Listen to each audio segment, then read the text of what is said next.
This channel does not promote any violent, harmful, or illegal activities. All content provided by this channel is meant for an educational purpose only. দেখছেন TV 9 Bangla রনিপা রয়েছে আপনাদের সঙ্গে ঘড়িতে সময় সকাল 10টা। সকাল 10টা মানে সময় হচ্ছে দমদার 10-এর। UEM Jaipur is a perfect target for prospective students aspiring for good jobs, good education with future-ready skills. এই দমদার 10-এ আমরা কোন কোন খবরের দিকে নজর রাখবো? প্রথমেই নজর থাকবে যাদবপুরের দিকে।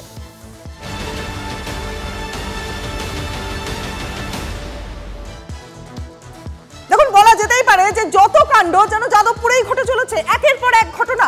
আর যাদবপুরে এবারে যে খবর তা কিন্তু চাঞ্চল্যকর, কারণ 3 তলার বারান্দা সেখান থেকে কিশোরীর পড়ে যাওয়ার ঘটনায় ক্রমেই রহস্যের মেঘ ঘনাচ্ছে। বারান্দা থেকে ধাক্কা, নাকি দুর্ঘটনাবশত পড়ে গিয়েছিলেন এই নাবালিকা, নাকি নিজেই ঝাঁপ দিয়েছিলেন?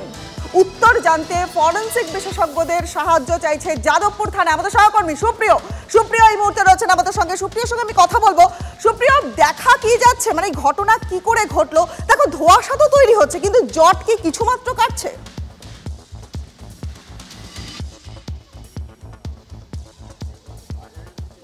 দেখো, আমি ঠিক যে জায়গাতে দাঁড়িয়ে রয়েছি আনন্দপল্লী, অর্থাৎ যাদবপুর থানা এলাকার এই যে আনন্দপল্লী এলাকা, এবং আমার ক্যামেরা পার্সন দীপঙ্কর জানা যে আবাসনের ছবিটা দেখাচ্ছে, এই আবাসনের একেবারে এই যে 3 তলার ব্যালকনি দেখছো, এখান থেকেই গত পরশু রাতে পড়ে যায় ওই কিশোরী। এবং সেক্ষেত্রে ওই কিশোরীর যে বয়ান এখনও পর্যন্ত পুলিশ পেয়েছে, সেখানে কিন্তু ওই কিশোরী যে দাবি করছে যে তার বাবা তাকে ধাক্কা দিয়ে নিচে ফেলে দেয়, এবং ঠিক এই যে গেটের সামনে রাস্তা, এখানেই কিন্তু সে অচৈতন্য অবস্থায় পড়েছিল। এবং প্রতিবেশীরা তারা যখন একটা ওপর থেকে ভারী কিছু পড়ার শব্দ শুনতে পান, তারা বাইরে বেরিয়ে এসে ওই কিশোরীকে অচৈতন্য অবস্থায় পড়ে থাকতে দেখেন। তারপরেই পুলিশকে খবর দেওয়া, এমনকি ওই কিশোরীকে উদ্ধার করে হাসপাতালে নিয়ে যাওয়া হয়। কিশোরী হাসপাতালে চিকিৎসাধীন রয়েছে।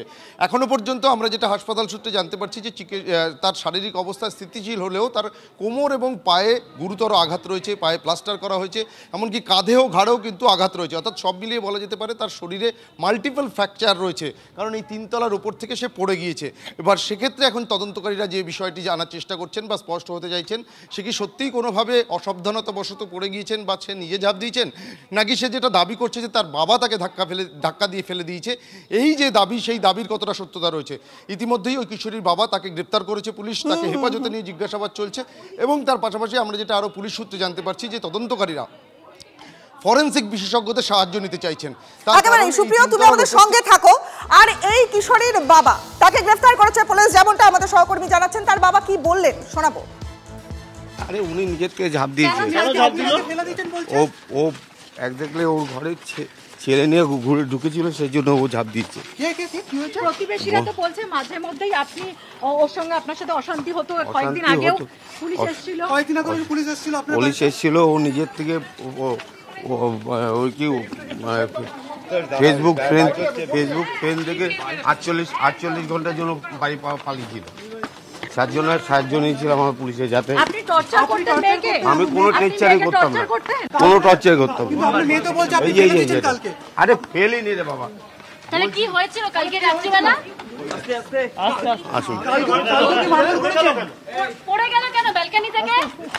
নিজের থেকে ঝাঁপ দিয়েছে।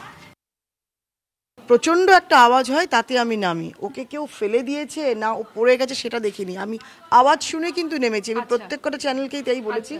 এবং নেমে এসে দেখি আমি ও এখানটা চিত হয়ে পড়ে আছে। রাত্রি 1:15 নাগাদ, পরশু। আমরা তখন ভেবেছি মেয়েটাকে হসপিটালাইজ করাটা সবার আগে প্রয়োজনীয়, সেই জন্য মেয়েটাকে তখন রাত্রি ওই 1:15 নাগাদ আমরা এখান থেকে একজন লোকাল পুলিশ থানায় ফোন করে। লোকাল পুলিশ যাদবপুর পুলিশ স্টেশনে, তখন যাদবপুর পুলিশ স্টেশন থেকে একজন মহিলা পুলিশ কর্মী আসেন এবং 2 জন পুলিশ আধিকারিক আসেন। তাদের তৎপরতায়, তাদের সহযোগিতায় ওকে নিয়ে যাওয়া হয় বাঙুরে। এবার বাঙুরে রাত্রি 1টা থেকে প্রায় সকাল 7:30 অবধি আমরা ওখানে থাকি, আমি, আমার হাজব্যান্ড এবং আরো 2 জন এখান থেকে যাই। তখন ওর বাবা কোথায় ছিল? তখন ওর বাবাকে তো পুলিশ অ্যারেস্ট করে নিয়ে গেছে। তখন আমি ওখানেই কমপ্লেনটা করি যে আমি এই বাড়িতে 96/3 আনন্দপল্লীতে থাকি, এই একই প্রেমিসেসে মেয়েটি থাকে। ওখানে কিন্তু আমি একটা লাইন লিখেছিলাম যে as asked by the police and was answered by the girl. মানে ওকে পুলিশ যখন জিজ্ঞেস করে যে তোমায় কে ফেলে দিয়েছে, তুমি নিজে পড়ে গেছো না তোমায় কেউ ঠেলেছে, ও কিন্তু ক্রমাগত বলে যে আমার বাবা আমায় ফেলে দিয়েছে। রেগুলার ওদের রাত্রিবেলা করে চিৎকার চেঁচামেচি, মেয়ে বলতো ছাড়ো ছাড়ো ছাড়ো, পারছি না। হ্যাঁ, তা আমরা এগুলো শুনতাম। পাশের বাড়িতে আমাদের শোনা যেত, কিন্তু ছেলে ঢোকানোর বিষয়টা, সেই ছেলে ঢুকানোটা বাবার, এটা বাবার, হ্যাঁ, ক্যাটারিং এর ছেলেরা আসতো, কিন্তু মেয়ে ঢুকাতো না। বুঝতেই পারছেন নিশ্চয়ই ঘটনা কিভাবে ঘনীভূত হচ্ছে, কেমন রোমহর্ষক পরিস্থিতি তৈরি হচ্ছে না। এই যে যাদবপুরের আনন্দপল্লী, সেখানকার এই যে নাবালিকা, তার শারীরিক অবস্থা কিন্তু এখন স্থিতিশীল। আমাদের সহকর্মী সুপ্রিয়র সঙ্গে আমি আরো একবার কথা বলবো, তার শারীরিক অবস্থা স্থিতিশীল এই বিষয়ে তো সুপ্রিয় আমাকে জানালেই। আচ্ছা, পুলিশ কি তাকে এবার জিজ্ঞাসাবাদ করবে? কেননা প্রথমে তো সে বোধহয় বলেছে যে তার বাবা তাকে ফেলে দিয়েছে, এবার লাস্ট স্টেটমেন্ট সেটা কিরকম হবে?